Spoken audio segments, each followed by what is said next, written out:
In Dallas Cowboy football. I know I should have done the video last night, but it was late. We lost. I was depressed. I just had to drink some whiskey and go to bed and think about this game. And I didn't sleep well. Just the whole night, just tossing and turning over this game. A tough way to lose the game. But let's give it to the Giants. Great effort by them. They came up with the turnovers and they came up with the big plays when they need them. They're a very good team, very disciplined. They seem to have taken on the personality of their coach, Tom Coughlin, a great coach. They are very disciplined and they have very little turnovers, very few penalties, and they make big plays when they need them, and that's what got them the victory last night. So good job by them, but let me remind them and everybody else that this is a long season and it's not over by any means, and we'll see New York again in New York. I think they're going to be a very formidable foe throughout the season. I think they're going to have a good record, but I think we're going to have a good record as well, and we can make this up. It's not by any means of course, a season-ending game by any means. It's only the second game of the season, so it's depressing, it's upsetting, but hey, it's only the second game of the season. I still feel like we got a good team, and we got to bounce back. So, when I'm doing these videos, I did videos last year, and I was pretty negative, and I just kind of beat up on people, especially when we lost. So I'm going to try to be positive. So I'm going to talk about the positive things from last night, and there were a lot of positive things. So let's accentuate the positive here. First of all, the running game. We had 251 yards of rushing, averaged 8.7 yards per carry, and the offensive line, another positive, allowed no sacks, and they were just blowing them off the line and giving those running backs, Barber, Jones, and even Choice, an opportunity to gain big-time yardage. So that's a very big positive. Now, the other thing, Barber. Let's hope he's not hurt too bad. I mean, he was running for that touchdown. I thought for sure he had a touchdown. I'm like, what happened? And then you see the replay, and you see the leg just come up, and anybody that's pulled a muscle know that's what happened. When you pull a muscle, it just shuts down, and he had to shut it down there. But a great effort by him. He's the number 7th rated rusher in the NFL. He's got like 200 yards, averaging 100 yards per game, and 6.3 yards per carry. So he's starting off good. Hopefully he will not be out for very long. If he is, I believe Tashard Choice will step it up. That guy, man, when he gets in the game, he don't get in for many plays, but man, he wants to play. That dude is fired up, and he can handle the pressure. He became a running back last year when the injury set in, and he did a good job in pressure situations and gained yardage in every game. So I feel like he can pick up the slack if Barber's out, but hopefully Barber will not be out long because he's had a good year up to this point. So let's hope that's the case. The other positive, we had the turnovers, but still our offense moved the football. They're the 2nd ranked offense through week 2 with 420 yards per game. So that's good. We're moving the football, and that's a good thing.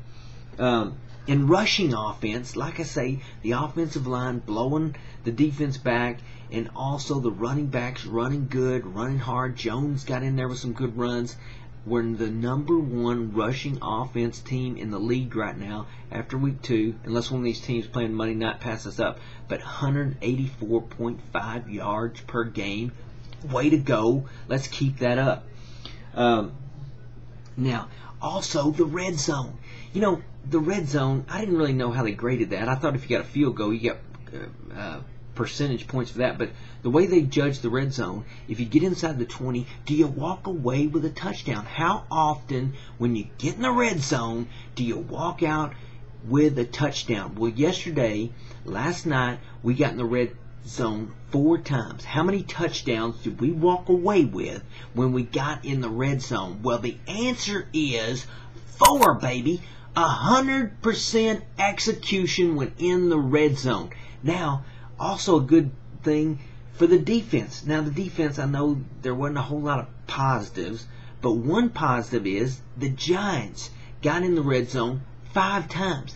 How many times did they walk away with a touchdown? 0, baby. Goose egg. Goose egg when they got in the red zone, so we kept them to field goals. That's a good thing. It's just we got to stop the big play, and we've got to get some pressure on the quarterback.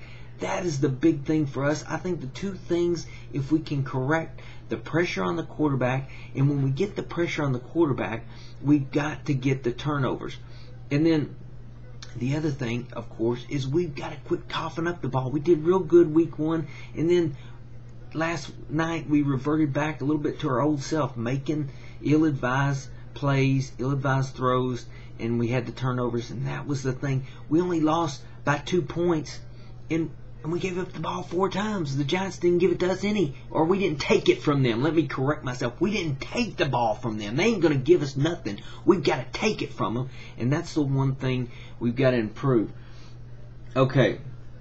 The other thing, I want to address a couple things. The crowd last night. I said it was going to be positive. I got to throw a little negative in there. We got 103,000 people in the stadium, and I thought, man, that's going to be a major positive factor for us. 103,000 people in the stadium.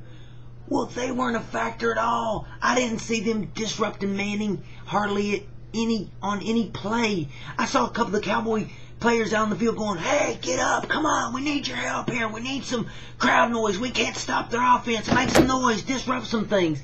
And nobody was doing it. I don't even think they saw the players because they're too busy looking at that Jumbotron or looking at the cheerleaders. Jerry, you got to get those cheerleaders down off the damn upstairs there, man. Those fans are up there looking at the cheerleaders instead of paying attention to the game.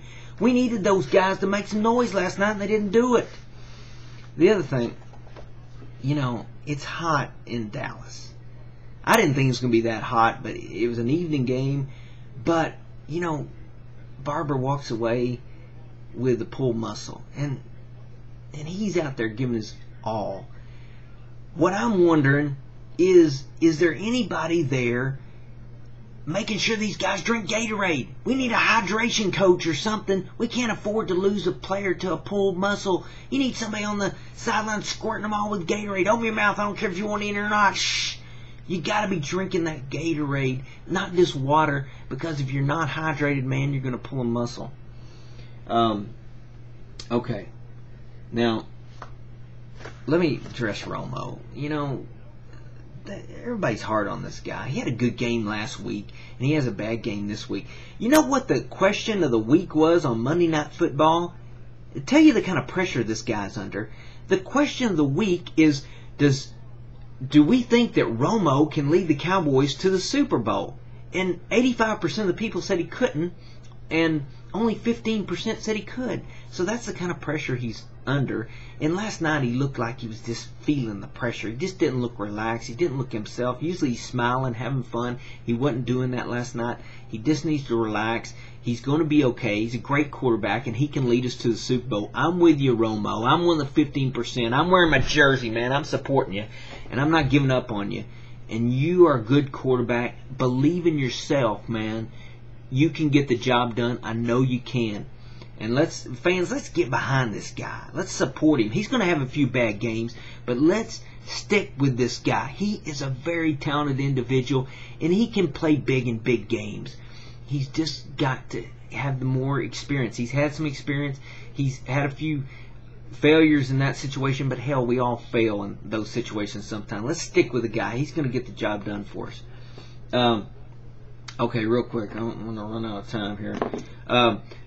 Player of the game, offense, I give it to the whole offensive line. They did a great job.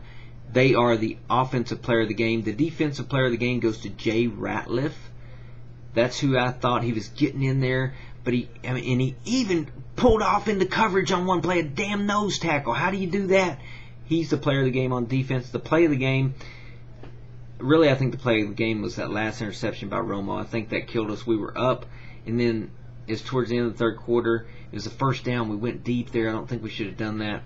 But, hey, I said it's going to be positive. So the play of the game, positive play of the game, was when Romo, third down, does a sneak up the gut, scores a touchdown.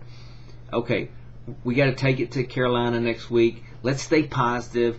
Let's root the team on. And for now, let's renegade them out.